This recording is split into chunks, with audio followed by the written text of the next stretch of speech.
Welcome everyone, I'm Donna from Bernina of America. Today I'm here to show you how to quilt a large quilt top on our 5-foot Bernina hoop frame. Let's get started. The Bernina hoop frame has the same dimensions as our popular 5-foot studio frame, which means it has a footprint of 70 inches wide and 39 inches deep.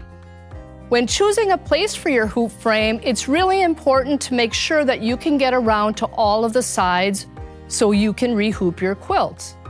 You can add optional casters, which makes the frame really easy to move around while re-hooping your quilt. The hoop frame has 4 rails. We have the front rail, we have the take-up rail, and the 2 small side rails. The take-up rail is equipped with special clamps which hold the quilted part when advancing the quilt. These are the 3 trough clamps that come with the Q16 and the Q16 Plus. There are 2 in-betweens. We have 3 clamps at the front bar, and then we have 2 clamps for the side rails.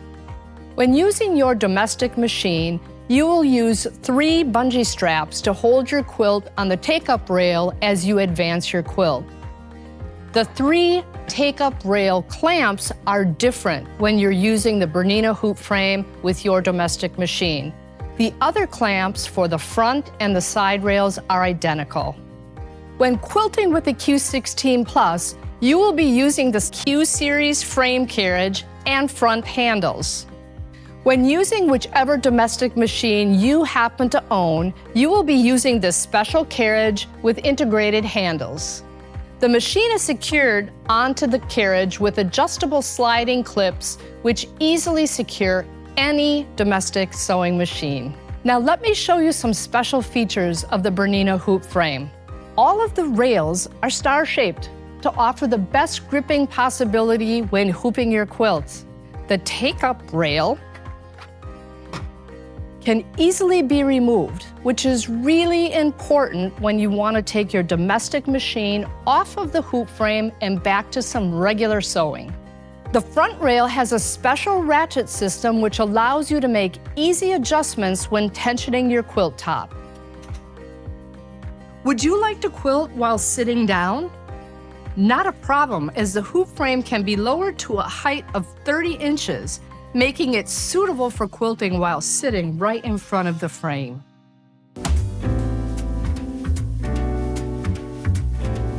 Every quilter knows that basting is a really important part of the quilting process. Now, there are several ways to do this. Traditional basting usually means moving the furniture out of the way, stretching everything out on the floor, and spending hours crawling around doing your basting. This might not be for everyone, so a better solution is to use a big table and pool noodles.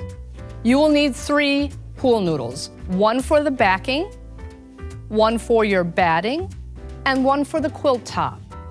You're going to roll all 3 quilt parts onto your pool noodles and baste them section by section as you unroll them. Besides pool noodles, you could use cardboard tubing from your preferred quilt shop, or you could use empty carpet rolls. The advantage of an empty carpet roll is that it is much longer than a pool noodle. If your pool noodles are not long enough, simply attach 2 noodles, making 1 long noodle. One really popular way to baste is using an adhesive spray made especially for sewing. What you're going to do is take your pool noodle with your backing fabric, and I like to start right at the edge of the table. And I'm going to roll it out just as far as I can. I'm going to give my backing fabric a light spray of the spray adhesive. The next thing I'm going to do is bring my batting roll. Now, when you are using the Bernina hoop frame, you do want to have an extra 10 inches at the top on your backing fabric. So I'm starting my batting further back. I'm going to unroll my batting, I'm going to smooth it and make sure that there are no creases in my batting or my backing. Next, I'm going to take my spray adhesive and give it another light spray. And this is my quilt top. I'm going to start just a little further down than my batting.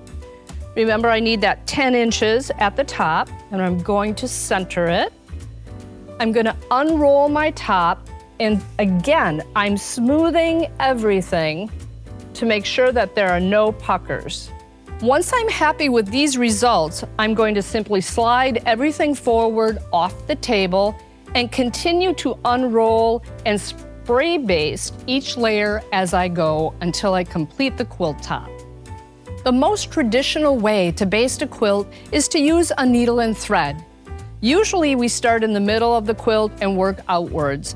Because we use the pool noodles and we are all smooth and flat, we can start anywhere. And I'm simply taking a running stitch that secures all 3 layers together so that when I hoop my quilt, there is no shifting of the batting or backing. Much easier than using a needle and thread to baste your quilt is to use these specially curved safety pins. They are made specifically for quilt basting, and when I put them through all 3 of my layers, that curve makes it very easy to close the pin. So I'm going to just simply place pins strategically across my quilt top. When I finish a section, I'm going to unroll all 3 rolls and continue until I finish the entire quilt top.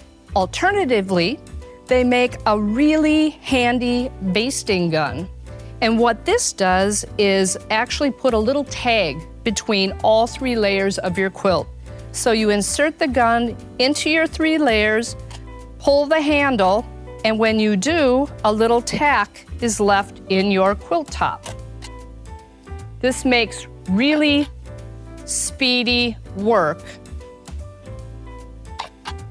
of basting your quilt. When you finish an area, you will continue to unroll your quilt until all of the layers have been basted together. One important thing to remind you of is that when using the Bernina hoop frame, your backing should be at least 10 inches larger on the top and the bottom, and then always we have 4 to 6 inches on the side. The top and bottom is really necessary because the Bernina hoop frame does not have leaders for the take-up rail or the front rail. Now, if you prefer to save on your backing fabric, you could always make your own 12-inch strips of fabric that you could sew to your top and bottom of your backing fabric. These strips can be used over and over, and that way you can save on your backing fabric.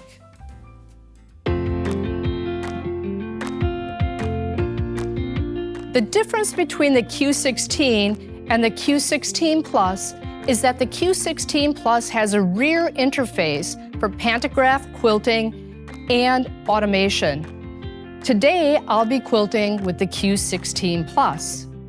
Both Bernina's Q16 and Q16 Plus are compatible with the hoop frame, and they give you a full 12.5 inches of quiltable space.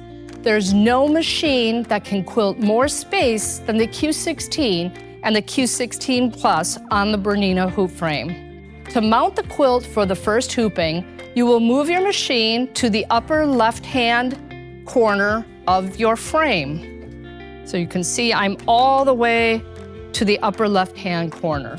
This is the time to use these little gadgets that come with your hoop frame called lever locks.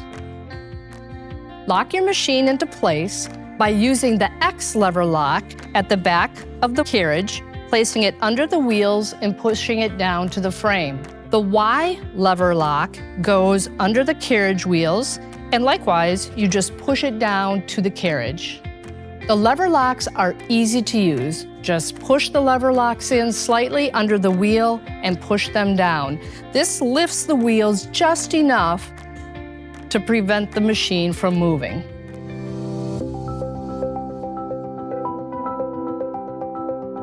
This is what a fully loaded Bernina hoop frame looks like. Now I will take you through the steps on how to load your quilt. The hooping starts with draping the basted quilt sandwich over the hoop frame. Place the upper left corner of your quilt top at the upper leftmost corner where the needle can reach, and drop the needle into the basted quilt top. Place the excess backing over the take-up rail and snap one of the trough clamps on. Make sure the trough is facing the back of the frame. This ensures that later on, the quilted part can be rolled up and stored in the trough.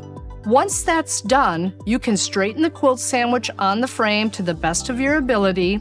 Now we're going to remove the lever locks that block the wheels on the frame so that the machine can move from the upper left to the upper right-hand corner of the quilt. Bring your machine to the far right and as far back as it will go. Tug the quilt until it's straight and smooth. And again, you're going to drop your needle and place a trough clamp all the way at the far right of the frame. Now secure the quilt with additional smaller clamps first, and then place the last trough clamp in the middle of the quilt. The smaller clamps are needed to ensure even tension across the entire top edge of the quilt. Honestly, the only time you need to hoop with this perfection is when you're doing pantographs where the rows need to flow straight. Otherwise, when doing ruler work or free motion, you just quilt the space that is hooped. In the beginning, you might have to make a few adjustments with the clamps, but so far, so good. In case your quilt is wider than the width of the Bernina hoop frame rails, just have the additional part of the quilt hang off the frame on the right side of the frame. Now we need clamps in the front. We will use the front 3 clamps, and don't worry if the tension isn't perfect on your quilt top. These clamps are not meant to be tight against the rails so that you can use different widths of batting. Now comes one of my favorite features. This frame has a ratchet system on the front rail. All you have to do is click it once or twice and it will tighten your quilt top tension. In case you think you over-tightened your quilt, release tension on the front rail by pulling the ratchet lever situated underneath the housing on the right side of the frame. When hooping for the first time, you will usually need to pin one of the side leaders to the left of the quilt and clamp it onto the side of the frame. On the right side, you can clamp the excess quilt that hangs over directly to the rail. A border strip is included in the bag with the side leaders.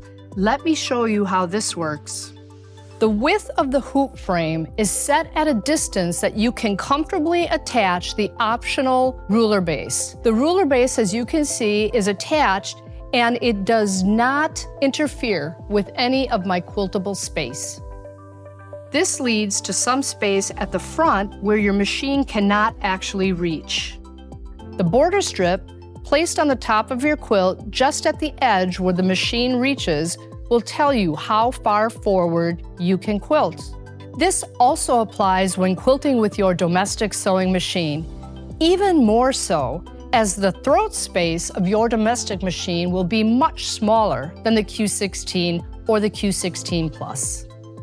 To fasten the border strip, just put the ends under the side clamps or use a magnet to attach to the side rail. Before starting to quilt, don't forget to remove the lever lock on the back. The lever locks are magnetic and can be attached anywhere on the frame for storage. Now back to the front. Raise the needle with just one click and off you go. You are ready to quilt.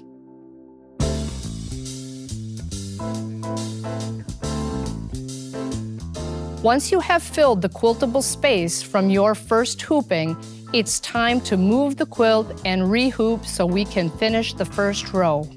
You will remove all of the clamps and the side leader. You're going to move your quilt to the left and proceed just as we did with the first hooping. Re-hoop the quilt as far to the left as you need and continue quilting the top till you get to the end.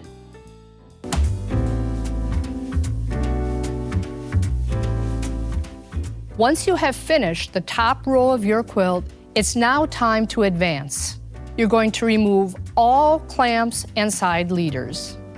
When advancing your quilt, you're going to have to manage the quilted part of the quilt. Let me show you how to do this. To begin, you hoop just like you did when you started. Here is where the special trough clamps come into play. Just roll the quilted part fairly tight and insert it right into the trough. Two things you should watch for. First, after you have inserted your quilt roll into the clamps, make sure that they are in the upright position. If they're tilted back, you will lose some quiltable space. Secondly, the two additional smaller clamps without the clips, without the trough clips, they need to go underneath your quilt roll.